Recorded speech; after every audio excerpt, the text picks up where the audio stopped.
C'est bon, le metteur en scène? C'est un cadrage. Il n'est pas terrible, mais ça va. C'est quoi? Ça va. On peut y aller. Je ne voulais pas aborder toute cette série de propos sur la bienveillance sans esquisser son contraire qui pourrait s'appeler la malveillance.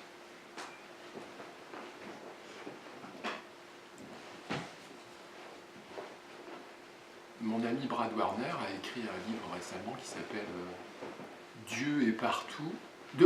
Dieu n'existe pas, mais il est partout. Et je me suis dit qu'on pouvait absolument dire la même chose.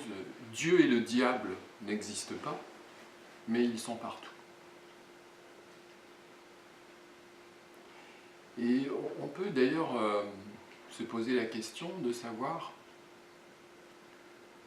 d'où viennent ces forces dites de bienveillance et d'où viennent ces forces dites de malveillance. Et comment faire pour choisir, éviter, tourner le volant.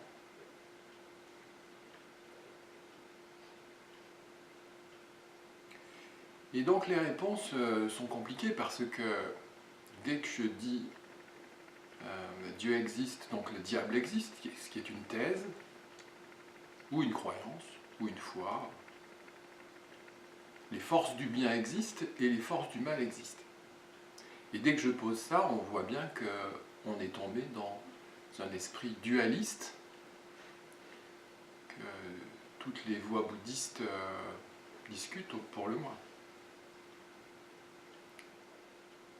Et que la plupart des voies spirituelles tentent de s'approcher au plus près, de réaliser l'unité. Toujours se rappeler que le mot diable signifie ce qui divise, ce qui sépare, ce qui rompt, ce qui brise l'unité. Le diable, c'est l'acteur de la division.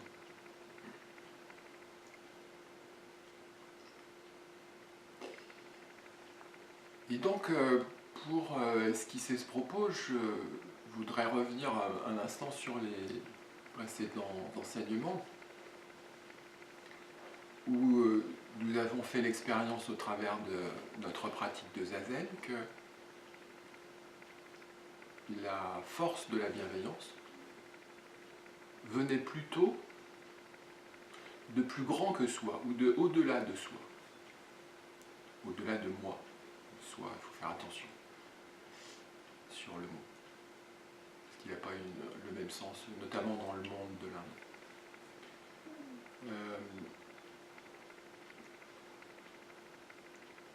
Je vous rappelle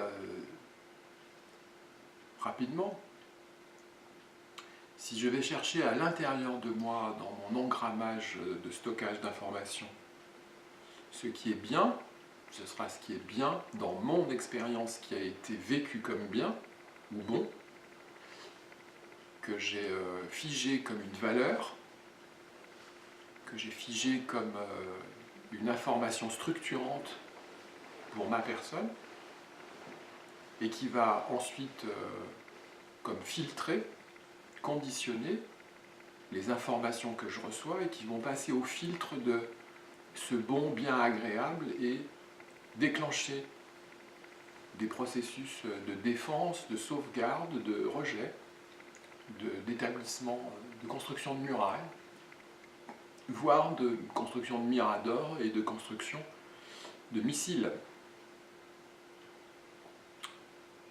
de processus d'armée et d'attaque, pour défendre ce moi structuré autour de cet engrammage d'informations. Et dans nos pratiques, on a fait l'expérience que c'est au travers de l'ouverture à plus grand que soi, quel que soit le nom qu'on lui donne, pour l'instant je ne qualifie pas, plus grand que soi, au-delà de moi, qu'on peut, au travers de nos perceptions sensorielles, aller se connecter dans ce lien profond, subtil mais profond, que sans doute seules les pratiques de recueillement, quelles que soient là aussi les cultures et les noms qu'on leur donne, peut permettre d'ouvrir. Ainsi, lorsque on marche dans la méditation marchée, dans notre tradition du zen qui s'appelle Kinhin, à chaque pas qu'on fait, on peut consciemment ressentir à la fois le poids que le pied exerce sur le sol, la plante de pied, et toute la force de stabilité, d'inépuisable stabilité, que nous renvoie la Terre. Cette force d'inépuisable stabilité, c'est bienveillance. Ça ne veut que du bien, ce soutien-là. Et au fil des pratiques, la même chose pour l'air liquide amniotique qu'on respire, qu'on inhale, qu'on exhale, dont on se remplit au point qu'on dit de certaines personnes qu'elles respirent la bonté et la bienveillance. Et on peut faire comme ça avec l'eau qui nous habite et qui est à l'extérieur, le feu, les énergies de chaleur, d'impulsion. Et dans les pratiques, on voit ainsi que tout n'est qu'échange. Interdépendance, interconnexion, interêtre, selon tout le vocabulaire un peu classique. Le lien profond, ce lien réflexif entre ce qui est vécu comme ou désigné comme intérieur et extérieur. Par conséquent, on a le sentiment, au travers de cette expérience, que cette force de bienveillance se situerait dans sa source plutôt au-delà de nous, plutôt à l'extérieur de nous, plutôt dans plus grand que nous. Et si on a une visée idéaliste, on a une certaine tendance à qualifier ça de divin, de don de Dieu. Et c'est là où l'approche bouddhiste est précieuse, parce que le bouddhisme va viser à l'unité, en tout cas comme d'autres voies spirituelles, en essayant de les mettre en pratique. Et donc, qu'est-ce que c'est que cette division entre bienveillant et malveillant ? Est-ce que Dieu est bienveillant ? C'est presque une question philosophique. Est-ce que Dieu nous veut du bien ?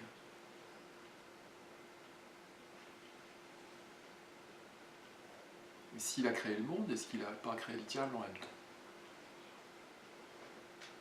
Autre question philosophique. Que nous dit le Shinjinmei ? Il nous dit la lutte entre le bien et le mal est la maladie de l'esprit. Et il nous dit la pratique n'est pas si difficile que ça. Il suffit qu'il n'y ait... Alors, j'aime pas bien la traduction sur amour et haine, parce que le mot amour est tellement à toutes les sauces. Je préfère dire attraction, répulsion, ou désir, rejet. Donc la voie n'est pas difficile, il suffit qu'il n'y ait ni attraction ni répulsion. Et vous voyez à quel point tout ce qui va être désir de mon attraction sera vécu par moi comme plutôt bien, et tout ce qui va contrarier ce désir d'appropriation, d'incrustation, va être qualifié comme mal.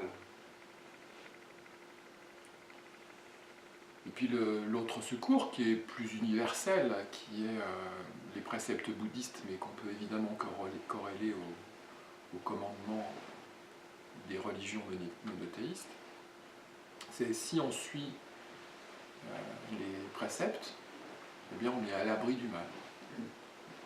Ne pas tuer, ne pas voler, ne pas mentir. Donc on est toujours dans la dualité. Donc comment est-ce que je résous tout ça? L'esquisse peut être recherché dans le Shinji Nimei, mais également dans notre propre pratique. Si le diable est partout, comme Dieu, c'est-à-dire partout aussi bien en moi qu'à l'extérieur de moi, est-ce que c'est pas quelque chose qui est de l'ordre d'un déséquilibre? Pas une invention, mais un déséquilibre. Lorsque tout est en paix, lorsque tout est à sa place, lorsque tout est en harmonie avec l'ordre cosmique, on peut dire ça un peu comme ça. Qu'est-ce qui fait qu'on divise? C'est notre vision dualiste. Moi, je. Mais si le monde, il est tel qu'il est, tel qu'il est. Pour un végétarien, un lion mange une gazelle, il a du mal, c'est mal. Il a du mal, il éprouve. Même juste quand on visite des abattoirs, on a du mal. Ça nous fait mal. Mal. Donc il faut toujours partir avec des choses simples et notamment ne faites pas la guerre aux perceptions sensorielles. Ça nous fait mal. Ça nous fait mal. Que nous disent nos perceptions sensorielles dont ça nous fait mal? C'est une information de ce que ça n'est pas en place. Ça n'est pas en équilibre, ça n'est pas à sa juste place. Il y a quelque chose qui est à prendre en considération au travers de ce signal. Ce signal nous donne une voix. J'aime beaucoup cette parole de Maître Thich Nhat Hanh. Embrasse ta douleur, elle te montrera le chemin de ta libération, de la libération de cette douleur. Embrasse-la. Qu'est-ce que ça donne à comprendre? Qu'est-ce que ça donne à dire? Eh bien, vous avez déjà un peu l'esquisse des réponses que je suggère. Pourquoi c'est pas à sa juste place? Et ça fait mal. Eh bien, parce que c'est déséquilibré soit du côté de l'idéalisme, soit du côté du matérialisme. Par exemple, classiquement, il est dit que, on le récite au Sutra des repas, notre vision claire de la réalité est complètement opacifiée par les trois toxiques mentaux que sont l'avidité, la haine, l'ignorance. La haine, la colère, l'aversion, la détestation. Qu'est-ce que c'est le mécanisme de la détestation?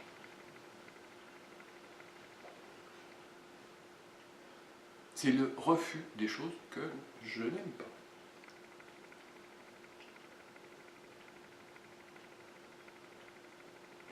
Et qu'est-ce qui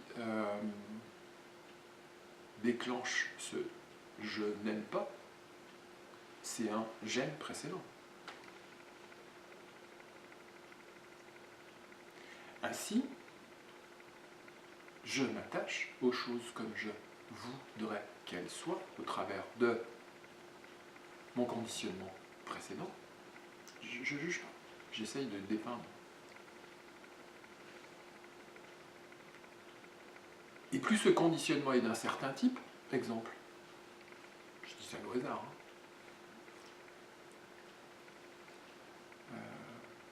jusqu'au siècle des Lumières et encore malheureusement longtemps après, les Noirs ont été considérés comme une race inférieure. Et tout juste bons à être les esclaves des Blancs. Et puis c'était pratique parce que c'était blanc et noir. Blanc c'est propre, et puis noir c'est pas beau. C'est sale. Ce qui a donné aujourd'hui cette absurdité au passage du pain blanc et du pain noir, alors qu'on sait maintenant que c'est le pain noir qui est le plus riche et le meilleur pour la santé. Donc vous voyez combien les naissances des conditionnements se font sur des sottises complètes, pas sur de l'intelligence de la situation. Et combien tout de suite on associe puissance mécanique du conditionnement, un dieu au pain blanc et un diable au pain noir.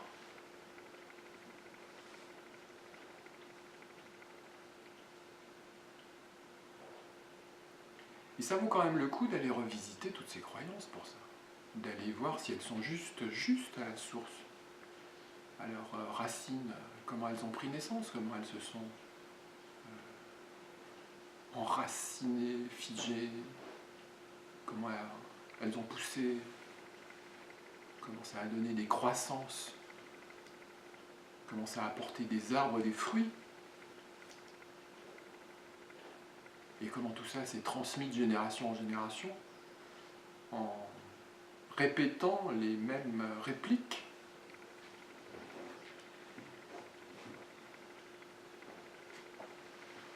On peut dire par exemple que tous les génocides ont procédé de cette thèse imbécile de quelqu'un qui avait du pouvoir et qui avait décidé que ce qui ne lui plaisait pas était à tuer, à exterminer. C'est quoi la source des forces du mal à ce niveau-là? C'est simple. C'est le conditionnement idéaliste de son monde à lui.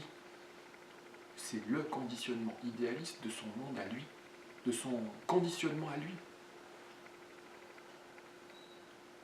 Ça n'est jamais le plus grand que soi que nous avons à écouter, dont nous devons nous imbiber. Pas sur le mode naturaliste, animiste, comme des sorciers, quoique. Il y a une sorte de mystique là-dedans, si on veut l'appeler comme ça. Juste l'expérience directe, dégagée de tout conditionnement, cette espèce de candeur, de fraîcheur, où je me débarrasse des meurtrières de mes préjugés. J'adore cette expression.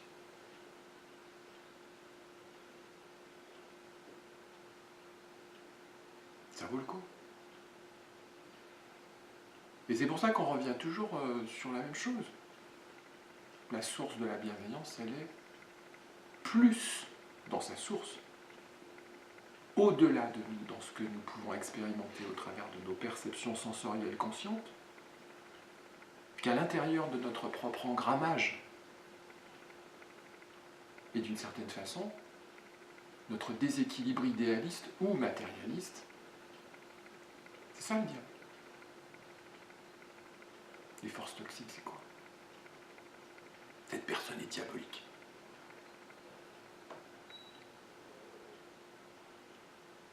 C'est une personne qui est prisonnière de ses déséquilibres idéalistes ou de ses déséquilibres matérialistes.